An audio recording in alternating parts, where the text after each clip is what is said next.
الله أحسن ما عملوا ويزيدهم من فضله والله يرزق من يشاء بغير حساب۔ سورہ نور کی یہ 3 آیات آیت نمبر 35 سے 36 تک اللہ رب العزت حکم ارشاد فرماتے ہیں فی بیوت نازل اللہ، ان گھروں میں جن کا اللہ نے حکم دیا ہے ان ترفع کہ انہیں بلند کیا جائے، وَيُذْكَرَ فِيهَا اسْمُهُ اور ان میں اس کا نام ذکر کیا جائے، يُسَبِّحُ لَهُ فِيهَا اس کی تسبیح بیان کرتے ہیں اس میں بالغدو والآصال صبح اور شام۔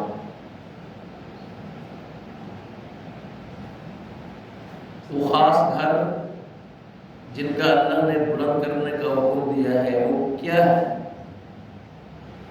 وہ ہے آسمان کی چھت کے نیچے اور زمین کی پشت پر ساری ٹکڑوں میں سے سب سے بہترین ٹکڑا وہ اللہ کا گھر ہے، وہ اللہ کی مسجد ہے۔ رسول اللہ صلی اللہ علیہ وسلم فرماتے ہیں احب البلاد الی اللہ تعالی مساجدها وابغض البلاد الی اللہ تعالی اسواقها، اللہ کے ہاں سب سے محبوب ترین جگہ وہ مسجدیں ہیں اور سب سے ناپسندیدہ جگہ جو ہے وہ بازار ہے۔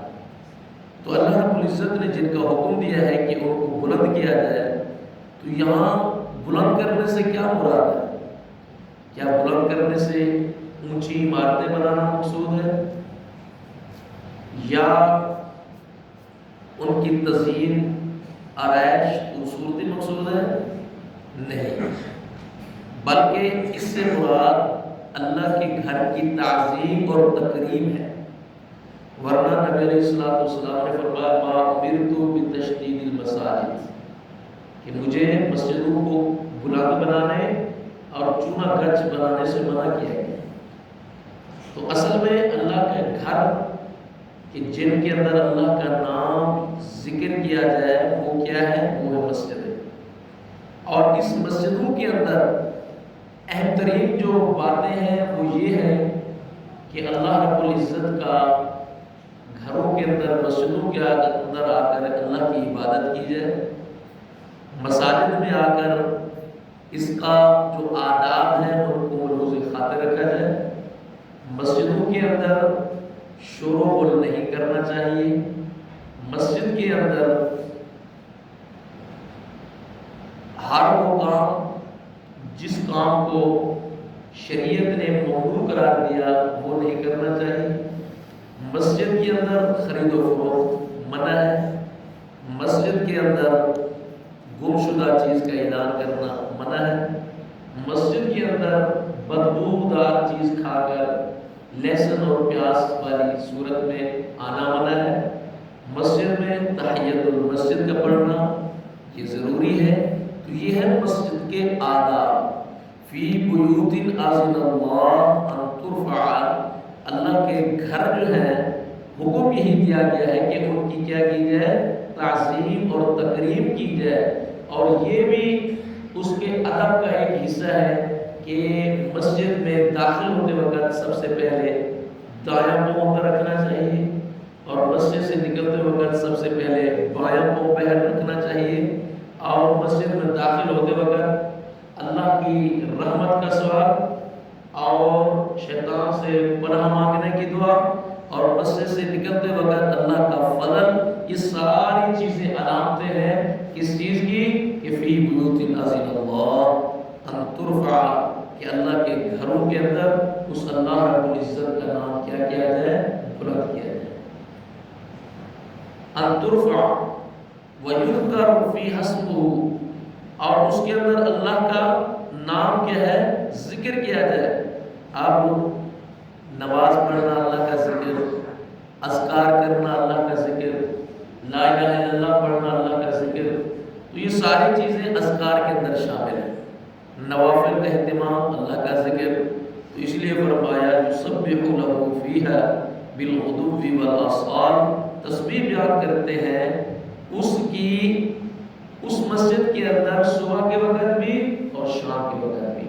اور اللہ رب العزت نے یہی ارشاد فرمایا یا ایھا الذین آمنوا اذکروا اللہ ذکرا کثیرا، ایمان والو اللہ کو بہت زیادہ یاد کرو، صبح کے وقت بھی اپنے رب کو بہت زیادہ یاد کرو اور شام کے وقت بھی اپنے رب کو بہت زیادہ یاد کرو۔ رجال لا تلہیہم، عالی شان رتبے والے، عالی شان مرد وہ ہے لا تلہیہم، نہیں ان کو غافل کرتی، تجارت ولا بیع، اور نہ ہی خرید و فروخت، عن ذکر اللہ، اللہ کے ذکر سے، وإقام الصلاۃ، نماز قائم کرنے سے، وإیتاء الزکاۃ، اور زکوٰۃ ادا کرنے سے۔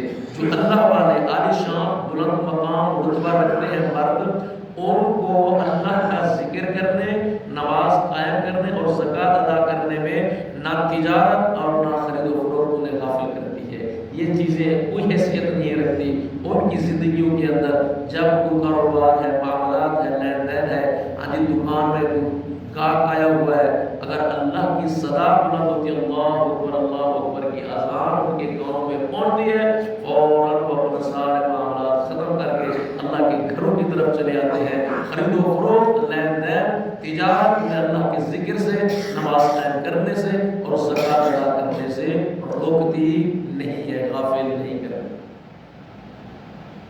اور ساتھ پھر اس آیت سے یہ بھی معلوم ہوا کہ صرف اللہ اللہ کرنا، کاروبار نہ کرنا یہ بھی منع ہے۔ اسلام کے اندر رہبانیت اختیار کر لے بندہ، وہ خرید و فروخت ہی نہ کرے، وہ اپنا کاروبار ہی نہ کرے، تجارت ہی نہ کرے، یہ منع ہے اسلام کے اندر کہ یہ نہ کرے۔ کیوں نہ کرے؟ بلکہ وہ خرید و فروخت بھی کرے، تجارت بھی کرے، اپنا معاملات زندگی وہ بھی چلائے۔ یہ رہبانیت، یہ اسلام نے رہبانیت کا حکم نہیں دیا۔ اچھا زکوٰۃ ادا کب کریں گے؟ جب اس کے پاس پیسہ ہوگا، جب اس کے پاس دولت ہوگی، جب وہ حلال طریقے سے کچھ کمائے گا۔ انبیاء کرام علیہ السلام جتنے بھی آئے ہیں انہوں نے محنت کی ہے۔ حضرت آدم علیہ السلام نے خود مال مویشی انہوں نے پالے، کھیتی باڑی کی ہے، اور اسی طریقے سے حضرت زکریا علیہ السلام وہ نجار تھے، اسی طریقے سے حضرت داؤد علیہ السلام وہ زیرے بناتے تھے، اور اسی طریقے جتنے انبیاء علیہ السلام آئے وہ سارے کے سارے بکریاں چرایا کرتے تھے، اور خود آخر الزمان پیغمبر جناب محمد رسول اللہ صلی اللہ علیہ وسلم نبوت سے پہلے اجرت پر بکریاں چراتے تھے اور تجارت کرتے تھے۔ تو اس آیت سے رہبانیت اختیار کرنا، صرف اللہ اللہ کرنا یہ منع ہے کہ آپ جو ہے وہ کاروبار نہ کریں، لین دین نہ کریں، تجارت نہ کریں۔ یہ آیت اس کو کنٹرول کرے، ختم کر دے، بلکہ یہ ساری چیزیں کرنی چاہیے۔ اس لیے فرمایا خافون یوما تتقلب فیہ القلوب والابصار، ڈرتے ہیں اس دن جس دن جو ہے آنکھیں اور دل اور آنکھیں الٹ دیے جائیں گے۔ قیامت والے دن کا خوف ایسے بندوں کے دل پر جو ہے ان کے دل و دماغ میں، ذہنوں کے اندر موجود ہے۔ اور ساتھ اللہ فرماتے ہیں لیجزیہم اللہ، تاکہ اللہ رب العزت ان کو بدلہ دے احسن، بہتر سے بہتر ما عملوا جو انہوں نے کیا، ویزیدہم من فضلہ، اور اپنے فضل سے ان کو اور بھی زیادہ دیں گے۔ واللہ یرزق من یشاء بغیر حساب، اور اللہ تعالیٰ جسے چاہتے ہیں بغیر حساب کے رزق عطا فرماتے ہیں۔ اللہ رب العزت سے دعا ہے اللہ رب العزت ہم سب کو اللہ کے گھروں کے آداب، ان کا تقدس اور ان کا احترام کرنے اور تحیۃ المسجد پڑھنے اور اس کی صفائی ستھرائی، اعتکاف میں بیٹھنے والے بھائی، یہ ساری چیزیں جو ہے